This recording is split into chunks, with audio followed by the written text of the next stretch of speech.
Chapter 13. Barry Freeman had made good on his threat and thrown out the pilgrimage material that Alex King had given him. No one would buy that stuff, so what good was it to him? He was a traveling salesman. Sales was his livelihood, not freebies. Sales had been good at first, but all of a sudden he was getting the old lines of, "Can't afford it, it's not up my alley," or I only shop at the mall.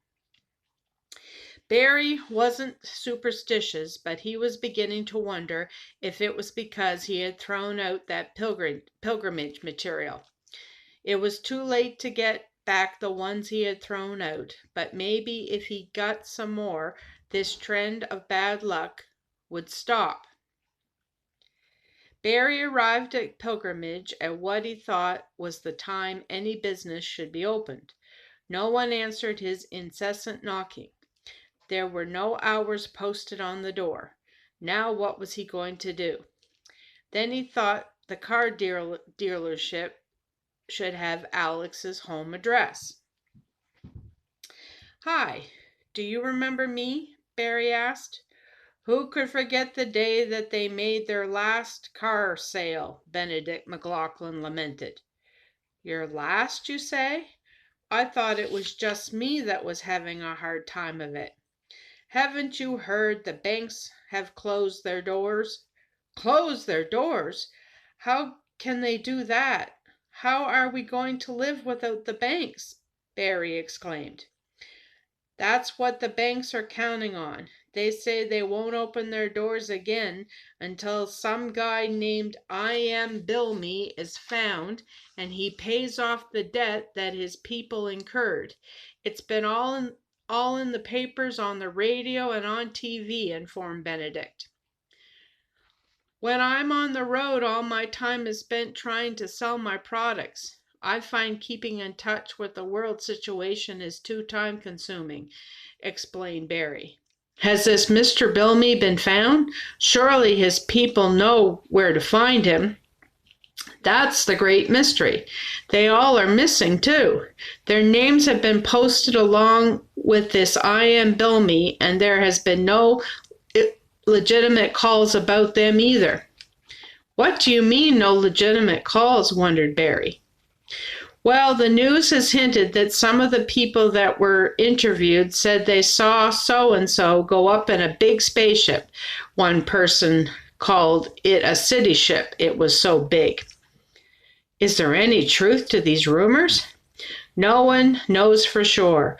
All I do know for sure is the man who bought you that new car was on the list of missing persons." "Well, that explains why the people where he used to work don't answer their door. They must have disappeared too." "But there's more than just missing people. All around the world, certain types of businesses are disappearing." "Which one?" "Liquor stores, bars, cigarette stores, X-rated movie stores, pig farms, lobster, clam, crab, mussel, oyster stocks, anything that comes under what the Bible calls sin." "But how are they all disappearing?" "No one knows for sure, but the general consensus has led people to believe it is due to angelic forces because of some Bible verse that a Reverend Thomas Goodfellow found." "Does the Reverend know where to find Mr. I.M. Bilmy?" "No. It seems to be all the good people of this world have disappeared. Why wasn't the Reverend one of them?" "For the answer to that question, you'll have to ask the Reverend," Benedict stated matter-of-factly. "Aren't you worried about the bank's squeeze? What if no one can produce what they are looking for? How will we live? I guess then we'll just have to die." "Don't you have a family?" "I've got a wife and 3 kids. "Yes, I've got a family too. But what can a man do in circumstances like this?" "Pray?" "Pray? Pray to what?" scoffed Benedict. "What kind of a God would let the world get into this kind of a mess?" An angry God? Wondered Barry. Alex King gave me a bunch of literature to give out for free. Instead, I just threw it out. That's quite a confession. I can see why he would be angry at you, but what did I ever do? As Benedict said this, it flashed into his mind the time he tried to get Tony and Tucker to kidnap Alex and Jasper. I don't know what you did, but as I was throwing out the literature, the title of one left an impression. It was called The Lord of Battles. Well, I know one thing is for sure. We are in a fight, and it's a fight for our very lives. Well, I want to live. There must be a way to get out of this mess. If I only had not thrown out that literature. Well, why don't we break into their office? If everyone has disappeared into the city ship, who's going to know? But then we'd be stealing. Hey, if they told you to give it out for free, how can breaking in and getting some more be stealing? Benedict's logic sounded sound, but Barry still wasn't sure he wanted to add sin unto sin. So he asked, but what if they come back? They have been gone for 5 months now. I don't think they are coming back, Benedict tried to reassure him. Okay, count me in. Benedict and Barry went up to the front door of Pilgrimage, like they had a right to be there.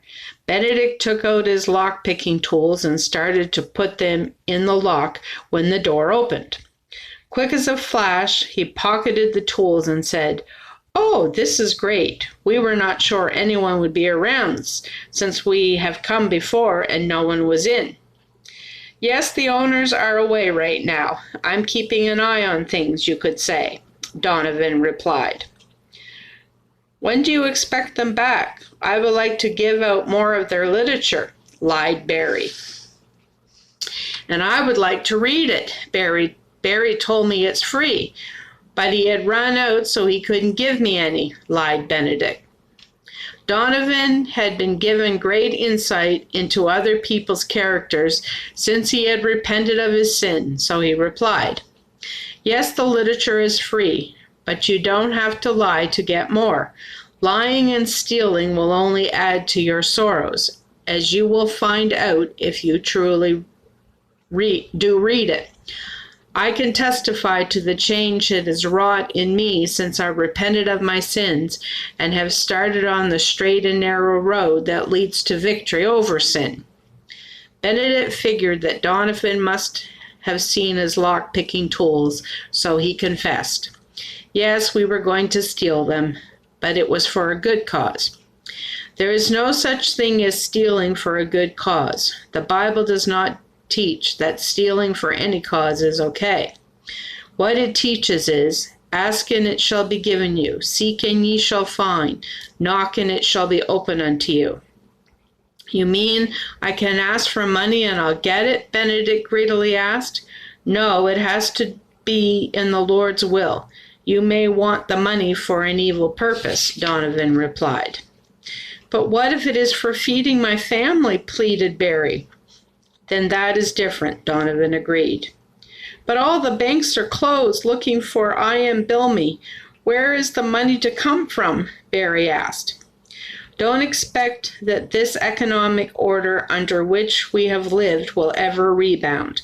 The Lord is trying to teach the banks a valuable lesson, and they are refusing to heed it, Donovan explained further. Teach them? Teach them what? Benedict asked. Teach them that it is only through God's righteous system of economics that men should live. The banks disobey the rule of not exacting usury. I tried to tell a banker in our city this, but he just thought I was crazy, Donovan explained. But how are we to live? Worried Barry. How are you living? The Lord is supplying my needs, said Donovan. Will he supply my needs too? Barry asked hopefully. Shh. Donovan was interrupted by Benedict saying, Barry, never mind about a God you can't see. Now that we know who I I am Bill Me is, we can use this knowledge to get all the money we want. Barry, don't listen to Benedict. He'll get you into more trouble. Let the Lord of Battles fight your fight for you. That's the pamphlet I remember the title of as I was throwing them all out. Can God forgive me for lying to Alex? Barry asked pleadingly. Yes, Barry, the Lord can forgive you of all your sin, soothed Donovan. You just have to ask. Well, forget that forgiveness of sin hoopla. I'm out of here, Benedict shouted, but as he was stomping away, Donovan yelled, You better ask for forgiveness soon, or you will not be saved from the destruction that the great hail will cause. Benedict kept going as if he hadn't heard. Barry stayed and asked the Lord for forgiveness of his sin. After this, Donovan told him to go home, tell his family of their need to change their lives too, and stay at home and wait until the Lord's indignation passed over.